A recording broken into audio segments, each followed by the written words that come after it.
It's recording now. And so I'm going to talk today about archives, YouTube. I probably won't actually get to talk about Facebook because there's quite a lot to talk about, and we can maybe talk about that on another occasion. But it will be good to at least go through the issue of archives today. I'm going to disconnect the meeting controls. I'm going to remove that and move to the slideshow and start.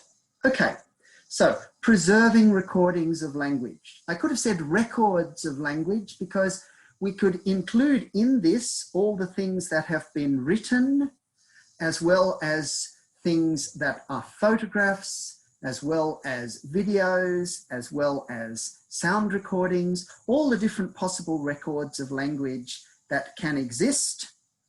And these are all things which I hope are going to be preserved for a long time. So, but I'm going to particularly today talk about recordings. So since the 1990s, making recordings, both audio and video, has become much easier. When I first went to Northeast India in 1996, I had a cassette recorder, a small portable cassette recorder that did not record good quality sound. Subsequent to that, I've acquired lots and lots of different machines, and many of them have gone out of use. One day, perhaps it might be interesting even to talk about some of the history of this, but now we can make much better recordings on our mobile phones than we could even on some of the best equipment available 25 years ago.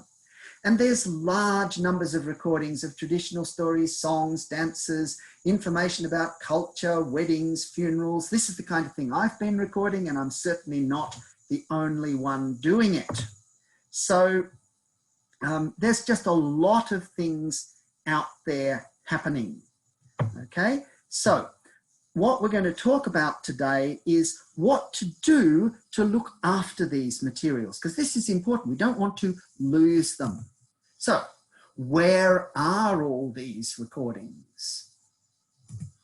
And are they safe? And are they accessible? And these two things are not exactly the same thing. They can be safe but difficult, or more difficult to access. They can be easier to access but not that safe. So I'm going to take my own work since 1996 as an example. So what have I been doing for the last 25 years? So making recordings first on Thai languages, Thai Pake, Thai Aituan, Thai Kam Yang, Thai Kamti, Thai Aituan, Thai Ahom at least, and lots of recordings, videos, sound recordings, plenty of photographs and so on that have been done since 1996. Then from about 2001, 2002, I became interested in Singapore languages that includes the Thai Trung, or simply Trung.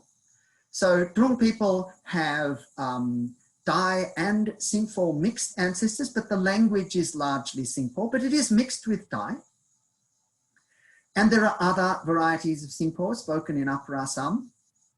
And that I made a lot of recordings of Singapore people speaking, singing, doing all sorts of things in that period between about 2001 and 2010 maybe. And then more recently have spent more time on the Tangsa and Nokte languages, multiple varieties of Tangsa, and some recordings on Wancho. I don't even know how many recordings I've made. So 50 years ago, when people did this kind of work, because it was so difficult to do recordings, because tape was expensive, because it was time consuming, they would know how many recordings they made. I don't know how many recordings I've made. Tens of thousands, maybe, lakhs, maybe, I'm not sure. And there are sound only recordings. There are video recordings with sound. Once in a while, a video recording without sound because I forgot to turn the microphone on. And how many photos I've taken, I don't know. If we include the photos taken as part of the Daya Home manuscript project, and there's about 16,000 of those, then the number of photos is going to be a lot. And so there's a lot of information. And well, some of these are recordings of me discussing with speakers of the language whether a particular sentence was grammatical or not. Many of them are really important. Traditional stories, songs, dances, often performed by people who are no longer alive. So it's important to preserve them. So where are these materials archived? So my recordings are archived, some at the Language Archive, where most of the Tangsa materials are, certainly before 2016. At ELAR, the Endangered Languages Archive in London, where most of the Singpo and Turung recordings are. At Paradisec, where much of the Thai and more recent recordings are. And at the EAP at the British Library, where the Thai Hall manuscripts are. But in addition to that, I've got video recordings that are on YouTube, not all of them, but I'm working to add to that, though not fast enough. And I have given hard drives to people in both India and Myanmar with copies of recordings. Actually, first of all, we used to copy recordings onto cassettes. That would be way back 20 years ago. And then we would copy recordings onto CDs, and then onto DVDs, and then onto those tiny little mini discs, and then putting them onto thumb drives, and then onto hard drives. All these different things have been done. But hard drives can break and all the data be lost. So as one of my colleagues pointed out once, back in ancient Egypt, it would take them months to carve a stone inscription into stone, but it's still there because it's very difficult to create, but it's also very difficult to destroy. On the other hand, the digital recordings that we make today, if we don't preserve them and back them up properly, we can lose them as fast as we make them. And this is why it's important to talk about archiving. YouTube, on the other hand, is a place where it is easy to put information, relatively easy, and easy to download, but YouTube may change its rules overnight. They might decide that it's no longer reasonable to have these recordings there, or that I have to pay a lot of money to keep them there, and they might delete things. Or they might even decide that if a recording hasn't been looked at for 6 months, they'll delete it. So YouTube is not a safe place to put things. And the only safe way for long-term preservations is archives. But archives are complicated because of the time it takes to put the materials into them. So I'm going to show you first a sample of the kind of metadata preparation that has to occur for one of the archives that I'm putting information into. And this is the easiest one of the three. So what you can see on this page is that on the left-hand column, we have the names of the recordings. And the names of the recordings have to fit within 30 characters. And I like to put some code that covers the language name and the date and a little bit of information about the recording in the name. But then for the archive, there is an item title. So this is the traditional calendar of the Ratnu people, Ratnu Tangsa. And then more description. So in the column headed item description, we could have more information. For the first recording, I've just said the calendar is demonstrated by Mr. Rarang Angku, but that's not enough information, but it's enough to be getting on with, perhaps. Then the content language and the subject language. So the content language is what languages are being spoken on that recording. The content language is what language is it about. So it's about Ratnu Tangsa, but there's also English and Burmese there. Where it was recorded, when it was recorded, the particular location, the village, what kind of recording it is, and then who is on the recording. And consultant means the person who is being consulted, the person speaking, and this was Mr. Rarang Angku. And that is for one recording, the information required. Actually, it will go on and say the names of other people who were there, but that's off the screen. Now, when we've done that, we can go to Paradisec and have a look what it looks like. And we will go there in a moment. In fact, we'll go there now by an internet connection. Now, what I have to do, however, before I can get to this place is sign in. And the sign-in process is a complex one, and that involves me remembering the password for this. And unfortunately, I had to restart my computer before giving this talk, and I've now forgotten what the password is. If I open up the document that shows what the password is, you'll see it, and that would not be a good thing either. So this is the problem that we face. Is everything still working? Are we still shared? Yes, good. Okay, so I'm not going to be able to actually show you what that looks like because that particular link, I didn't have time to put it back in again. And one of the issues with these particular, I mean, I could try, I suppose, and see whether I have remembered my password correctly. No, maybe it's this one. Oh, there we go. Okay, so I remembered my password. Now, although this is a publicly accessible archive, you need to sign up to be able to access things.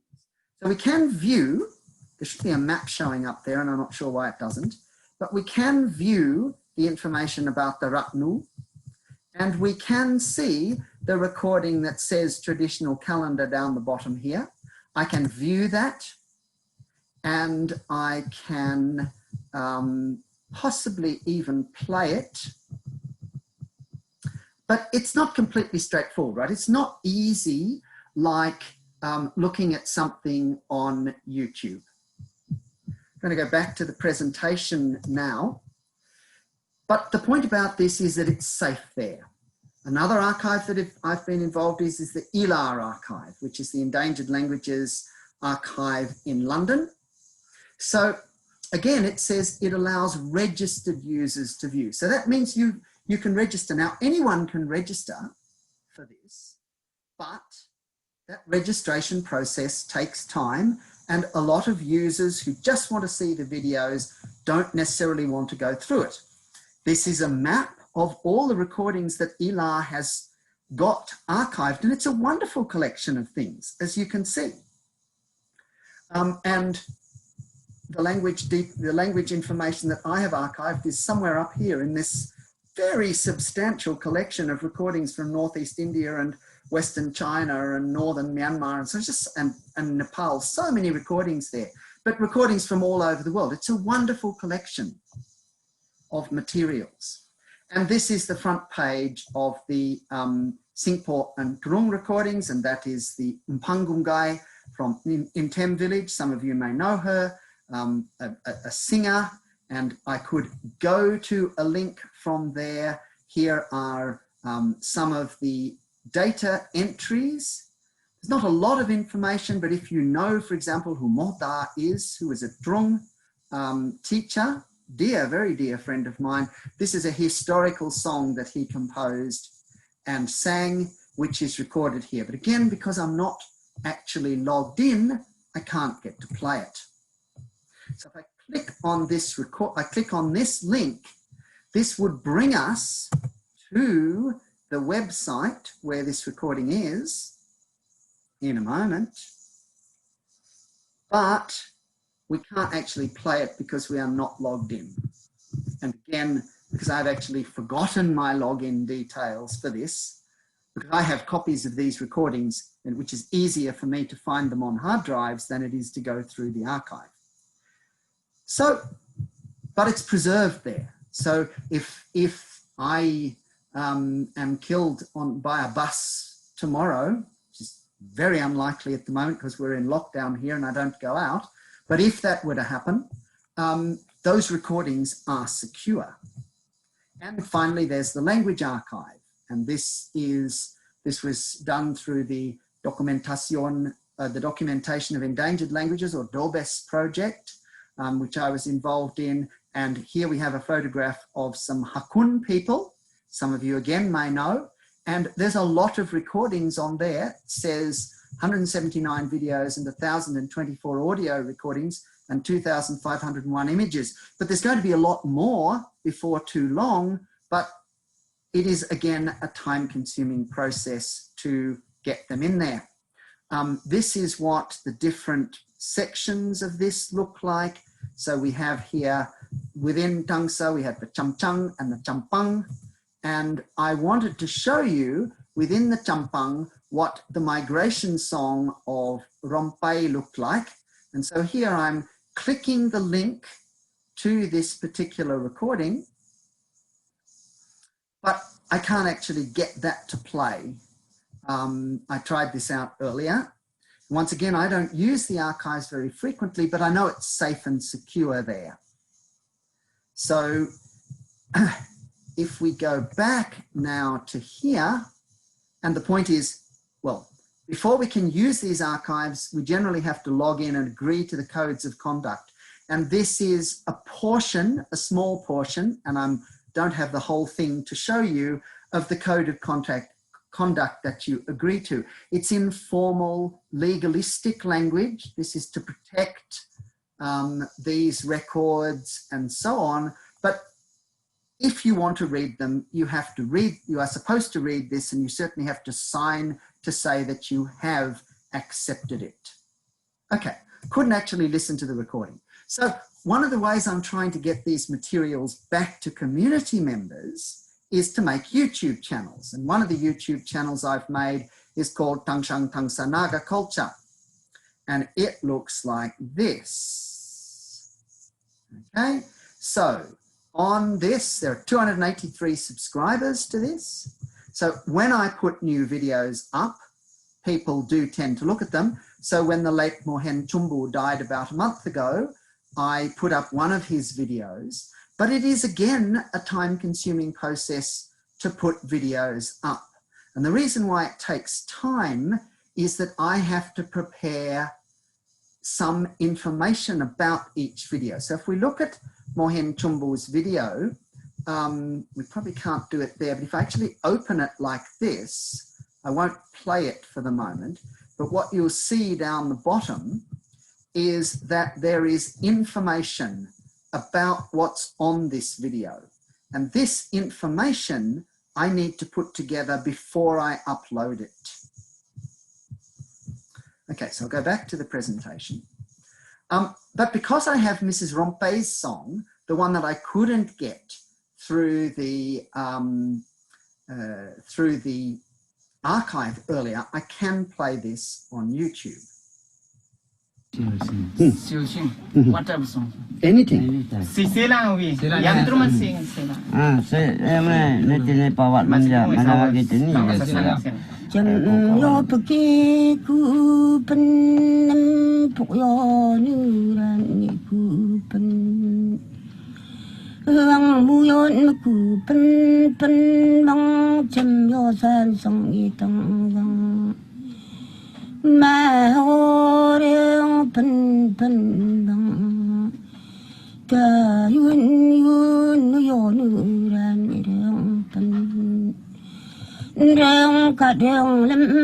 So much as I love this song very much, I haven't time to go through and listen to the whole thing with you today.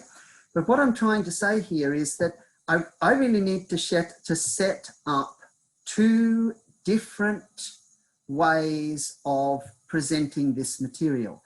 One is to put these things in the easiest place where community members can access them. So she is from the Champang Tangsa community, from Mulong number 1 village above Lido town. And if I put this video on YouTube, more people can get access to it. And in fact, 127 people have looked at this video, and that's quite a lot for a video like this. On the other hand, and this particular screen, because this is my YouTube, will give you an idea of the kind of music that I like to listen to when I'm at home.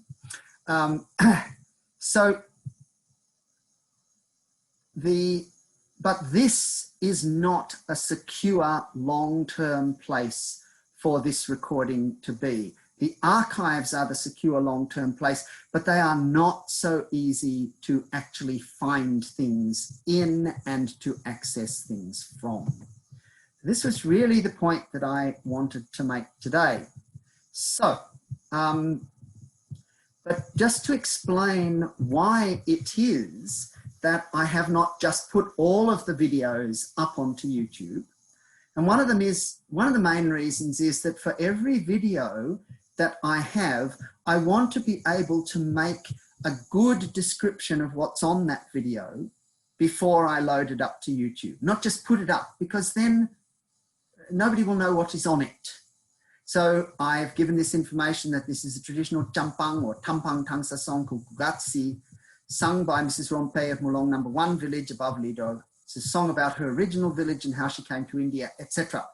So unless I do that for all the recordings that I put up on YouTube, and there's about 200 or something there at the moment from all the different communities that I've recorded, it isn't going to be as valuable as it could be. The final thing I will mention today, and if people want to ask questions, do so on Facebook. But final thing I want to mention today is the Daya project. I talked about this last week, I think. This is the documenting and conserving and archiving the Daya manuscripts of Assam. Here you can access all of the manuscripts that have been photographed over the last, I don't know how many years. And this is something which people from their home community are certainly encouraged to do. Okay, so I'm going to stop this talk here. After this, I'm attending another seminar shortly, which is here in Melbourne, but I will also stay on Facebook so that if anybody has a question, and of course I will put the whole of this recording up onto YouTube in due course.